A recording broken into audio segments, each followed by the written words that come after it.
સુરેન્દ્રનગરમાં આમ આદમી પાર્ટીને મોટો ઝટકો લાગ્યો છે। દિગ્ગજ યુવા ખેડૂત નેતા રાજુ કરપડાએ પક્ષના તમામ હોદ્દા પરથી રાજીનામું આપી દેતા રાજકારણ ગરમાયું છે। ગુજરાતના રાજકારણમાં વિકલ્પ તરીકે ઉભરાવવાની દાવો કરતી આમ આદમી પાર્ટીમાં પાલિકા પંચાયત ચૂંટણી પૂર્વે જ ભંગાણ સર્જાયું છે। સુરેન્દ્રનગર જિલ્લાના મૂડી તાલુકાના જાણીતા યુવા આગેવાન રાજુ કરપડાએ અચાનક જ પાર્ટીના તમામ હોદ્દાઓ પરથી રાજીનામું આપી દીધું છે। રાજુ કરપડા કડદા પ્રથાના મુદ્દે હળદર આંદોલનને લઈને ચર્ચામાં આવ્યા હતા, જેમાં બોટાદ ખાતે પથ્થરમારા જેવી ઘટના પણ બની હતી। ખાસ વાત એ છે કે જેલમાંથી મુક્ત થયાના માત્ર એક અઠવાડિયામાં જ તેમણે આ નિર્ણય લીધો છે। સોશિયલ મીડિયા પર જાહેર કરેલા રાજીનામામાં તેમણે લખ્યું છે કે પાર્ટીને મજબૂત બનાવવા પરિવાર કરતાં વધુ સમય આપ્યો હતો, પરંતુ હવે અહીં સુધીનો જ સાથ લખાયો હતો। સાથે જ તેમણે રાષ્ટ્રીય અને પ્રદેશ નેતૃત્વ તેમજ સાથી ખેડૂતોનો આભાર વ્યક્ત કરી ક્ષમા પણ માંગી છે। એક સક્રિય ખેડૂત નેતા તરીકે ઓળખાતા રાજુ કરપડાના રાજીનામાથી આમ આદમી પાર્ટી માટે આ મોટો ફટકો માનવામાં આવી રહ્યો છે। રાજુભાઈ કરપડાનું મને વોટ્સઅપ પર રાજીનામું મળ્યું છે। મારે વાતથી નથી, પરંતુ એટલું ચોક્કસ કહીશ કે રાજુ કરપડાએ હળદરથી લઈ અને જે મુદ્દાઓ ખેડૂતોને ઉઠાવ્યા, હળદરમાં એક ખેડૂતોને ઉમ્મીદ પણ જાગી। રાજુ કરપડા, પ્રવીણ રામ અને 86 જેટલા લોકો ઉપર ભાજપે અત્યાચાર કર્યો, ભાજપે ખોટા કેસો કર્યા, ભાજપે ડરાવવાની કોશિશ કરી, ભાજપે ખેડૂતો ઉપર પણ માર માર્યો, અને ત્યાર પછી પણ આ ખેડૂતોમાં અને ખેડૂત નેતાઓમાં જો મને જુસ્સો રહ્યો।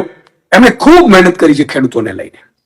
કઈ મજબૂરી હશે એ હજી મારે જાણી નથી શકાયું, પરંતુ એટલું ચોક્કસ કહીશ કે એમણે ખેડૂતો માટે અને ખેડૂતો માટે વ્યવસ્થિત ભાવ મળે, ભાજપ જે અત્યાચાર કરે છે, ભાજપ જે લૂંટ ચલાવે છે, એપીએમસીમાં લૂંટ ચલાવે છે, એને લઈને એમણે ખૂબ આંદોલનો કર્યા, મહેનત કરી, અને એટલે ખેડૂતો અને આમ આદમી પાર્ટી હંમેશા રાજુભાઈને ખૂબ સમર્થન પણ રહ્યું, ખેડૂતોનું પણ સમર્થન રહ્યું।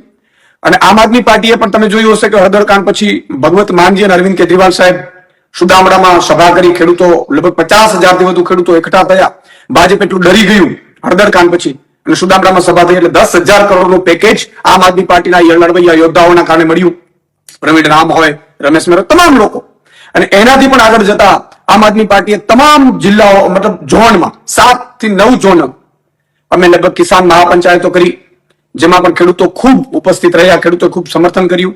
અને આ નેતાઓ અને ખેડૂતોના સમર્થનમાં અમે સાઇન કેમ્પેન ચલાવ્યું અને 13,000 ગામોમાં નાની મોટી મિટિંગો કરી, ખેડૂત પંચાયત કરી, ન્યાય પંચાયત, અને લગભગ 80,000થી વધુ ખેડૂતોના આપણે સાઇન કેમ્પેન લઈ અને સમર્થન મેળવ્યું।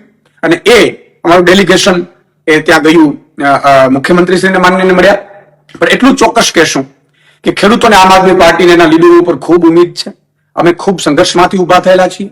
ભાજપ હંમેશા કોશિશ એવી કરતી હોય છે કે લીડરો તૂટી જાય, લીડરોને સામ દામ દંડ ભેદ કરીને હેરાન કરવાની કોશિશ કરવામાં આવે। રાજુભાઈ સાથે સુધી મને હજી ખબર નથી, મારી વાત નથી થઈ, એટલે હમણાં 2 દિવસ પહેલા જ મારા ઘરે કાર્યક્રમમાં આવ્યા હતા। મેં લગભગ તમામ ખેડૂતો અને ખેડૂત નેતાઓનું અહીંયા 10-12 હજાર લોકોની વચ્ચે સન્માન પણ કર્યું હતું, યોદ્ધાઓનું। ખેડૂતો પણ ઉપસ્થિત રહ્યા હતા, અને ખેડૂતોને પણ ખૂબ મોટી ઉમ્મીદ છે આમ આદમી પાર્ટીના એના નેતાઓ ઉપર, એના સંઘર્ષ ઉપર। એટલે કોઈ મજબૂરી ખબર નથી, પરંતુ ભાજપ હંમેશા કોશિશ આવું કરતું રહ્યું છે। તમે જો આ પહેલા પણ કેટલા નમસ્કાર મિત્રો, જય જવાન જય કિસાન।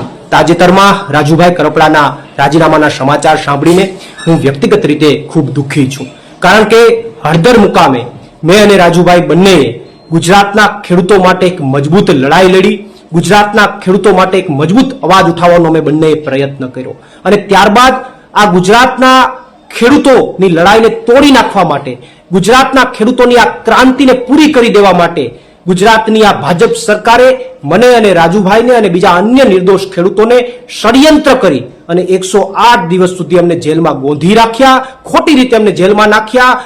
જેલમાં પણ આ ભાજપની સરકારે અમને યાતનાઓ આપવામાં કંઈ બાકી ન રાખ્યું, અમને હેરાન કરવામાં કંઈ બાકી ન રાખ્યા, અમારી ઉપર પ્રેશર બનાવવામાં પણ આ ભાજપની સરકારે કંઈ બાકી ન રાખ્યું। અને એટલા માટે મને શંકા છે કે બીજેપીની આ પ્રેશર ટેકનિકના કારણે ક્યાંક અને ક્યાંક રાજુભાઈએ રાજીનામું આપ્યું હોય એવી મને શંકા છે। પરંતુ હજુ પણ અમારા પાર્ટીના તમામ નેતાઓ અને મારે પણ રાજુભાઈ કરપડા સાથે વાત થઈ નથી। અમે એમની સાથે જ્યારે વાત કરીશું ત્યારે અમને ચોક્કસથી યોગ્ય કારણ જાણવા મળશે, અને જ્યારે યોગ્ય કારણ જાણવા મળશે ત્યારે ચોક્કસથી અમે ગુજરાતની જનતા સામે એ યોગ્ય કારણ મૂકીશું।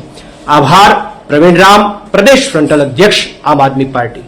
મહેશ ઉતેરિયા, દ્રષ્ટિકોણ ન્યૂઝ, સુરેન્દ્રનગર.